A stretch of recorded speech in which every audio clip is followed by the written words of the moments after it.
Yo! Yo, Clash! Yo, Shuriken! Because I'm having a blast. Now, what's in my hands? What was in the bag? Dun dun dun. God Killer. I've been waiting for this issue for so long. It seems like with every issue of Iron Man now, Gillen and Land really impress me. I'm not saying that you can't do anything wrong. They haven't done anything wrong yet. So, let's start it off. And starts with an advertisement for the Deadpool game, which I think is going to be kind of like Metal Gear Solid with a healthy dash of Devil May Cry. Maybe the new one, maybe the old ones. I have no idea. Oh, that picture is so nice. Again, detailing the story. And let's see.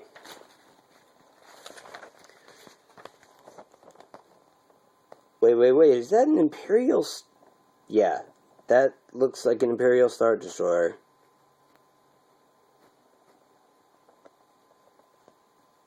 And a completely badass close-up. Proving that his armor, well, every armor he's making lately are modular. Take two! Modular. Meaning it fits the job. It can change or have different attachments put onto it. Hey, wouldn't be me if I didn't get crap on my camera, right? Alright, so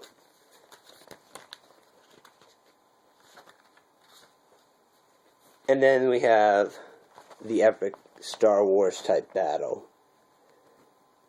Compared to anything in this, and then there's that giant warship.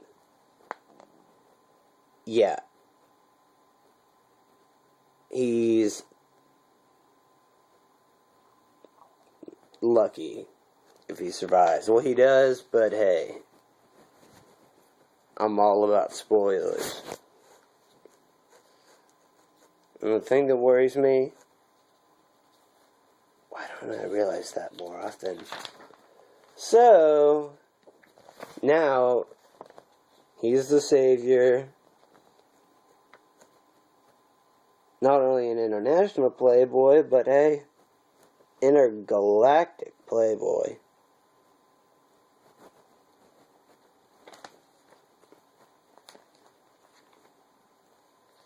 That's, Oh, and by the way, these aren't the Shi'ar. They mention the Shi'ar and show them, but these aren't.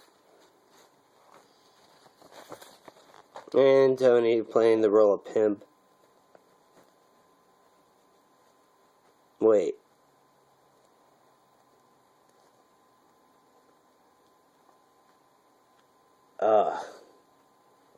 Everything is designed perfectly.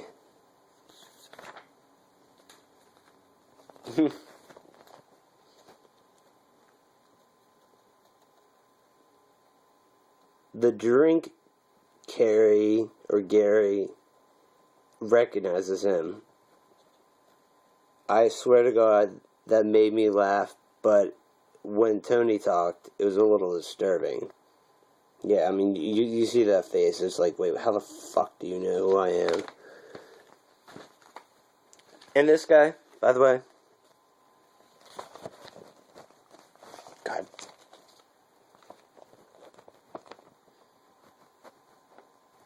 He looks like a devil mixed with a goat.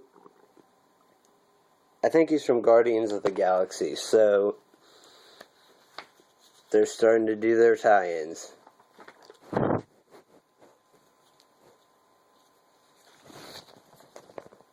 Oh, it's an awesomely huge statue! And, okay, how is this an old Apocalypse? I clearly remember reading the majority of the 90s X-Men shit. Watching the shows, reading the comics. Apocalypse did not look like this, and this in fact looks like one of the, newer X-Men costumes. Somebody clear that up. Clear it up. See, I told you, they do show the Shi'ar.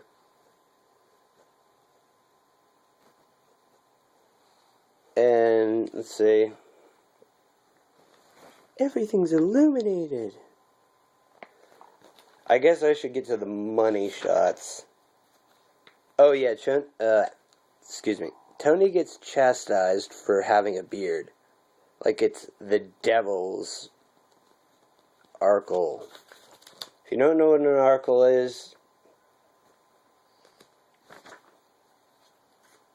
yeah. He's playing off his James T. Kirk and Han Solo fantasies. It matches up completely with what's going on, so it's not something that was just simply mentioned in an interview or something. It happens that way.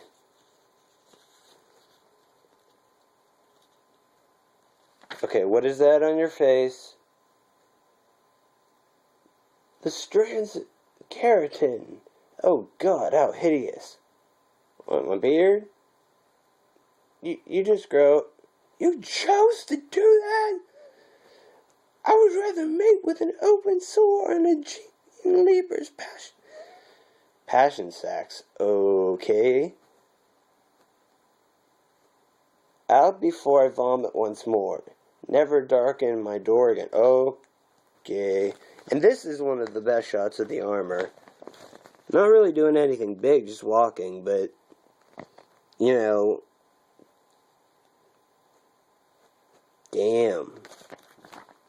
I don't want to do the rest of that, but I would say I would give it, if I had to rate it on the 1 to 5 scale, I'd give it a 4. Simply because we're left to make the conclusions ourselves. And the other issue is either not out or Phantom of the Attic didn't have it. The art is a 10 out of 10. The words, penciling, coloring, lettering, all that, 10 out of 10. I'll get that off my camera because that's the record button. I'll get it off later. And the armor is just perfect. Instead of a normal helmet, it's more like a flight suit helmet. And, clearly inspired by Rhodey. He's in the army. I've yet to read the Iron Man 3 prologue, but I do know this for sure. Sure. Rhodey was undercover in Hong Kong, tying into the Mandarin, while Tony was doing the whole Chitauri invasion thing. And by the way, did anyone think that before the Iron Man and Mark 7 latched onto Tony and formed around him, it looked like a tomb, but Iron Man styled? It might seem a little weird, but rewatch the Avengers and then pause it. The Iron Tomb. kind of funny because it does link to a real thing, an Iron Maiden, where there's spikes everywhere, and then it gets put on tightly so the person bleeds everywhere. And then, what's one of the things that Tony wears throughout all of the movies he's been in? Avengers 1 and 2, and hopefully Iron Man 1 to 6. Because, there are all these stories for every character in all the sub-franchise. Would it be? Yeah, franchisees. That it's really hard to ignore, leaving them out. I think I'm going to have to get used to an African American Electro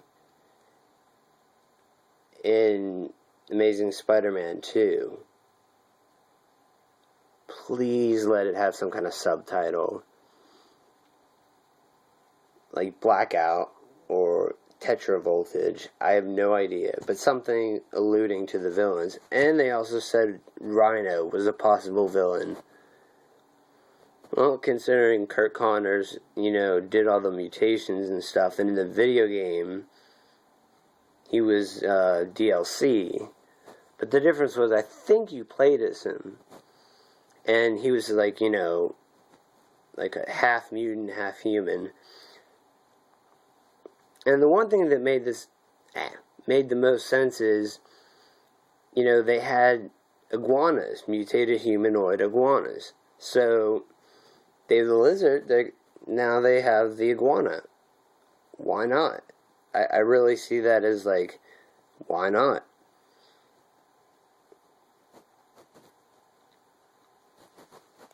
But I'm really hoping they lead to a Sinister Six movie. Now, putting it in the third movie would be a rush job. Putting it in the fifth movie, though, wouldn't. We already have Electro. The lizard would be kind of a new thing, but I guess it was in Ultimates. Not Ultimates, that's the Ultimate Avengers. Like, I guess it was in the Ultimate Comics, which I didn't read until, what's his name? Miles Morales. Because it pointed towards, a demographic that really didn't get much attention at all, and not even being black or Hispanic, I really appreciated it. Not the fact that they killed off Pete. Well, okay, so they didn't. And it's Dr. Octopus's brain in Spider-Man's costume. Okay, let me voice an opinion. I do like the occasional black and red Spider-Man suit, but I tend to like that mostly when he's teaming up with Black Cat, because he needs an added layer of stealth. Recently, he did the stealth suit, which kind of nullified his spider powers. I wish we had a permanent version of Spidey with organic webs, spider stingers, tensile web feeling, the ability to stick any part of his body onto a surface and retain perfect equilibrium. Kind of think that's a given anyway, so.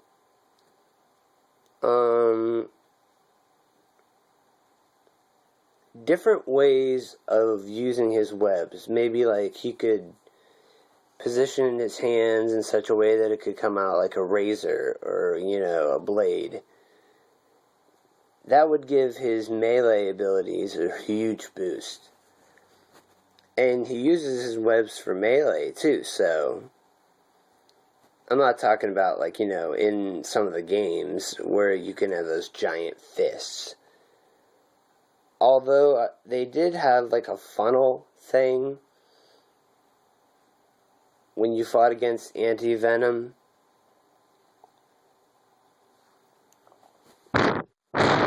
God, this thing.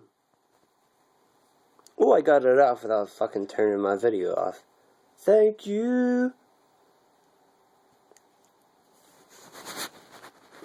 I haven't read the Marvel Now X-Men. I've been so stuck on the Iron Man bandwagon.